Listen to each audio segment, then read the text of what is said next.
Hello everybody. I wanted to show you what I made out of the Masterboard when I cut them down into tags and journaling cards.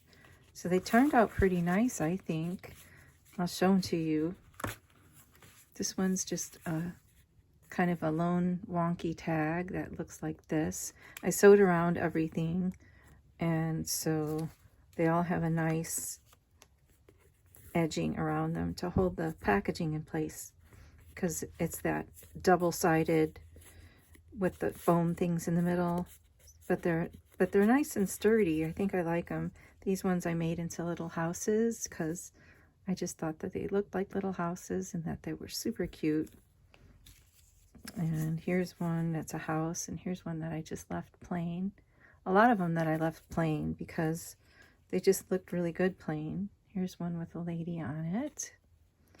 And so here's those are all the tags that I made. And here are some 3x5 journaling cards. This is the one that I made on the last video. And these ones are just from the collage. I left them as they were because they were so pretty. If I want to add to them something later, I could, but I just kind of liked them just the way they were. They seem to be really neat. So those are those. Oh, and this is the last one. It's still got music page on there, although most of the other book page that I have on the other parts of the Masterboard are covered over. So we got those. And here we've got the big 5x7 journaling cards. 5x7? No, 4x6. This is just a nice lady and a sentiment that says have an open heart. Here's another one that I made on the last video. It says sweet moments to treasure. And then the rest of them, I sewed around them, but I left them just the way they were because I really like the designs on them.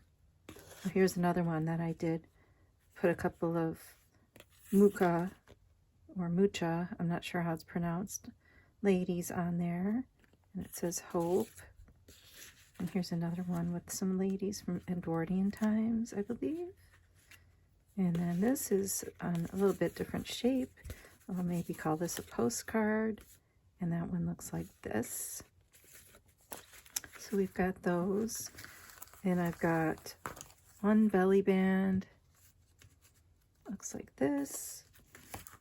An offcut that looks like this, which I might use for, I don't know, maybe a bookmark or something like that. I haven't sewn around the edges of it yet, but if you can see, sewing around the edge helps because it comes apart like that. So I think I will sew around the edge of that eventually.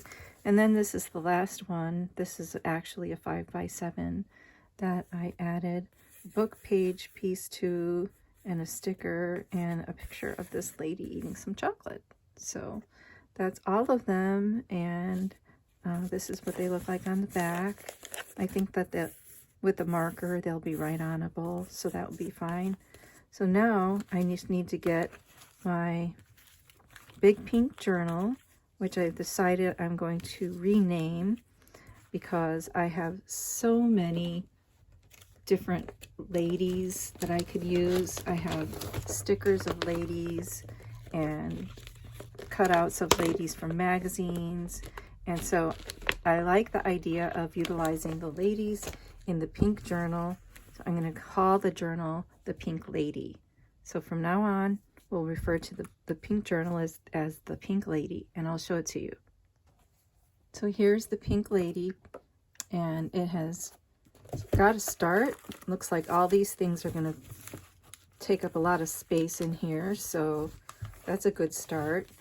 And we need to find some papers and make them into signatures and put some pockets in there so that we can put all these goodies and make this whole thing beautiful. This is a big project that we've started, and we're just pecking away at it little at a time. Thank you for joining me, and I hope that you'll enjoy the other videos that I've made on behalf of this Masterboard and the pink journal. I'll list them down in the, I'll put them down in the description below so that you can take a look at those.